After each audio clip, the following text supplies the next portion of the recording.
Viviera, antes de pasar acá, aquí, porfa, rápido. Ahorita nos vamos, ya no tardamos. A los que se tengan que ir.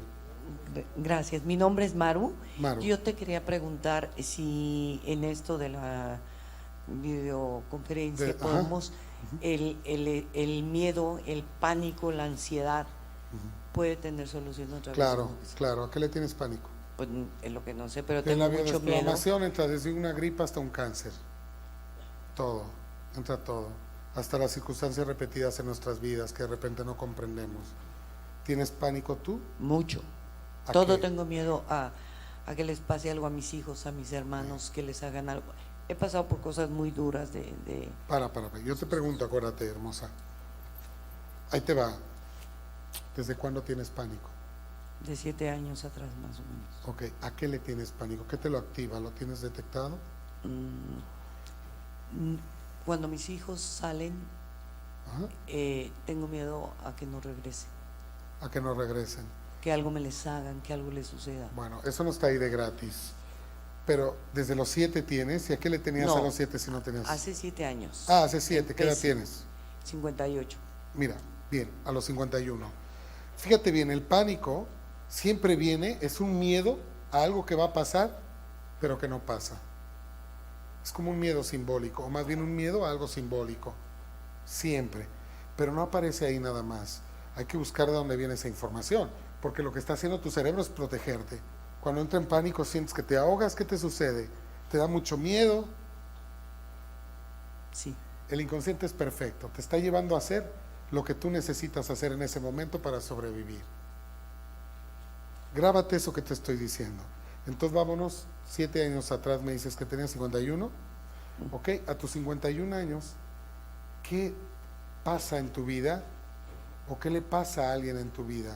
Ya se te vino porque moviste la cabeza. Sí, tengo ¿Qué, muy qué pasa? detectado. Muere mi mamá y mi esposo casi a la par. Ok, no más. No más. No, está papa. ¿Cómo mueren? Mi mamá le detectan un cáncer, una metástasis en las vértebras. Para, mi amor, no existe la metástasis. Creemos que existe, pero no. La metástasis, haciendo un pequeño break, aprovechando para tratar de compartir esta información tan valiosa, porque esa es otra. Tenemos mucho miedo que ya tenemos cáncer aquí, y eso va para ti, hermosa, que se me va a ir para acá. Esa es una vieja teoría, muy vieja teoría, que nunca se comprobó, y que los médicos siguen diciendo que existe la metástasis, nunca se ha comprobado. Para que exista la metástasis tendría que viajar, la única forma de viajar un órgano a otro, el cáncer, sería por la sangre. Y nunca se le ha visto a la sangre con células caminando por ahí, viajando a otro órgano. Lo que sucede con la metástasis es que yo tengo un conflicto que me va a llevar a hacer masa, un estrés grande, y voy al doctor, donde ya traigo masa en el seno por términos de desprotección, voy al médico y imagínate que te dicen, señora, usted tiene cáncer de seno. Si el conflicto de que mi papá haya muerto, se haya ido, lo que sea, en términos de desprotección, me llevó a hacer masa, aquí, que tiene que ver con los hijos, con los padres, imagínate cuando me digan que tengo cáncer, pues voy a hacer masa, pero en otro órgano, en el cargado de la vida, quizá en el pulmón. Si entro en conflicto de quién le va a dar comer a mis hijos, va a ser el hígado, etcétera. ¿Me explico? No existe la metástasis sino dos eventos dramáticos, 2 estrés o 3 o 4, quizá causado por el conflicto de diagnóstico, que es muy común. Después de que le dices a alguien que tiene cáncer, ¡pum!, en 3 meses se va. Y se le fue el cáncer a otro lado y el otro y al otro, sobre todo está vivido en términos de protección. Por ejemplo, imagínate qué va a sentir ella si su tema es proteger y no sentirse desprotegida, en el caso de nuestra compañera, cuando le digan que tiene cáncer de seno. ¿Qué va a pensar de sus hijos? ¿Quién los va a proteger a mis hijos? Claro que va a hacer masa inmediatamente. Y rapidísimo va a ser más masa. Si cuando me dieron los papás hizo masa, imagínate cuando ya no esté ella para los hijos, más masa. Y si yo no comprendo eso y dejo de hacer ese estrés, va a seguir creciendo la masa. Esa es la metástasis. Dime, se muere tu mamá de cáncer. ¿Y tu marido? A los 45 días de un infarto fulminante. Perfecto, muy bien. ¿Tu marido no anda bien en casa? ¿No qué, perdón? ¿Tu marido era de mecha corta? Sí, era como de arranque, aceleradón, No, ¿no? era mucho más tranquilo que Era yo. tranquilo. Defendía mucho sus cosas. Sí. No le gustaba que se metieran con ellas, ¿verdad? No de él, no, a la familia. Por eso, Sí. es de mecha corta. O sea, a lo mejor muy tranquilo, pero no le toques un miembro de la familia porque Sí. se prendía. Sí, A él no lo apoyó su padre, sí. ¿verdad que no? No. No, por eso tenía problemas de arterias. Él las tapó. ¿Por qué las tapa? Él algo estaba perdiendo y lo recuperó. ¿Se te viene algo? ¿Perdiendo con qué? Sí, el trabajo, el banco me quiere quitar mi casa, estoy perdiendo a mis hijos, o estoy perdiendo a mi familia, mi esposa. Algo estaba perdiendo que era de él, de su territorio. ¿Te suena? Pero antes de infartar se lo solucionó. Sí, ¿Te cae ya que es? Sí. Ya se te vino. sí. Hammer dice que cuando tú duras con un conflicto abierto de pérdida de territorio, ¿qué es territorio? Lo que más amas. Cuando tú duras con un conflicto abierto de territorio, en pérdida, en riesgo, más de 6 meses a 9, cuando lo solucionas es infarto fulminante. Que no es, pues es paro cardíaco.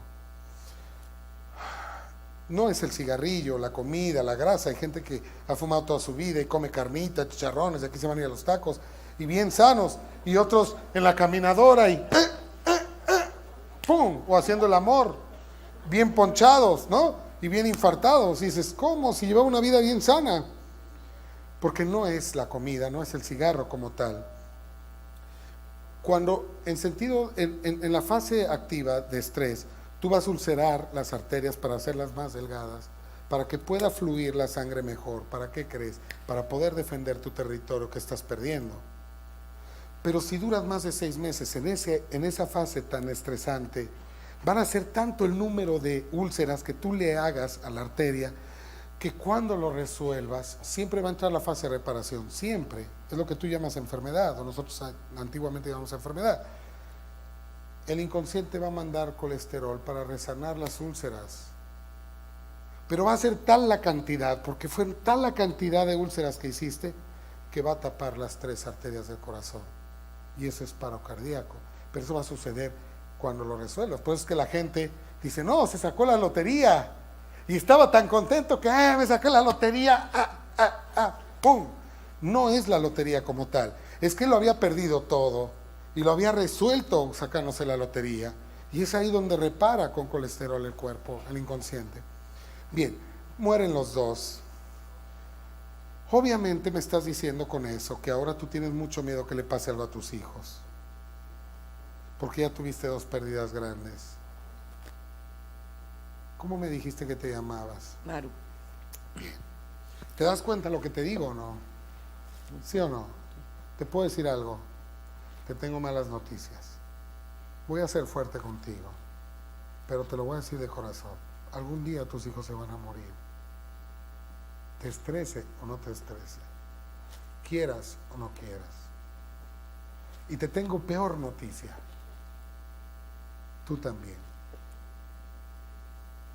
¿Qué te estoy diciendo con esto? ¿Por qué te estresa algo que es un hecho que va a pasar? ¿Por qué? Si va a pasar. Fíjate bien.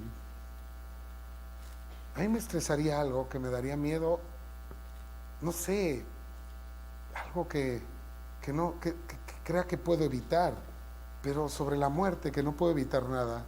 De verdad, créeme que yo no tendría miedo. Mira, mis mayores apegos son mis hijos, que tengo 4. Son mi mayor apego. Y los apegos son limitantes de felicidad. Claro que yo ahora estaba ya pensando, y cuando mi hijo crees que me pida el carro y se vaya de antro, y si se pone en la madre, borracho, claro que tiene que ver con todas mis historias de terror que tuve de mi infancia. Claro, sino, ¿de dónde sale toda esa información tan valiosa? Bien, pues yo me relajé. Porque mira, si tú quieres relajarte de un estrés, acepta el resultado, cualquiera que sea, sí o sí. Y cuando tú lo aceptes y lo integres, se va el estrés. Intégralo como algo que sabes ya que va a pasar. Porque ese miedo es resistirte a que va a pasar. Y eso es lo que te lleva al estrés, me resisto, no lo acepto, tengo miedo a que suceda. Cuando tú dices, no, mejor me relajo porque de todas maneras va a pasar. Y ya lo dice Darwin, que no hay mejor solución del miedo a la cosa que la cosa aparezca. Y así se soluciona el miedo. Entonces, ¿qué estás generando con ese miedo? Genero muchísima, pero muchísima exagerada ansiedad y una codependencia terrible, y siento que cada vez es peor al tabaquismo. No puedo parar ya de fumar, fumo. Bueno, pero ahí tiene que ver con tu padre, el cigarro. ¿Te puedo hacer una pregunta? Sí. ¿Tu padre era muy de estar, No, tu madre? sí. Es la autoridad, es el padre. En biología es el rol del padre, en tu caso es la madre. Tan así. ¿Y cuántas veces no dijiste, me tiene hasta la madre, mi madre? Quizá interiormente, lenguaje interno. Y es eso, cuando tú estás hasta el gorro y quieres un espacio para ti, te vas a generar una atmósfera perfecta con el cigarro, donde nadie te moleste, donde te aleje de la madre. Quizá ya ni está la madre, pero tú te quieres alejar de ese ambiente. Y eso es el cigarro. Trata de revisar cuándo te activa esa emoción de ir a fumar. Pero lo que sí se me hace todavía más grave lo otro. Lo que sí, yo te digo, si tú aceptas que la gente se muere, te voy a decir como me dijo un hermano cuando murió mi papá, que yo estaba muy triste, me dice, güey, te tengo noticias, güey, la gente se muere. Tenía razón, mi hermano. Si lo más seguro es que la gente se va a ir, lo que no es incierto es cuánto tiempo va a durar aquí, mejor disfruta a tus hijos y date cuenta como en ese estado de estrés no los estás disfrutando. ¿Sale? Vale. Un beso.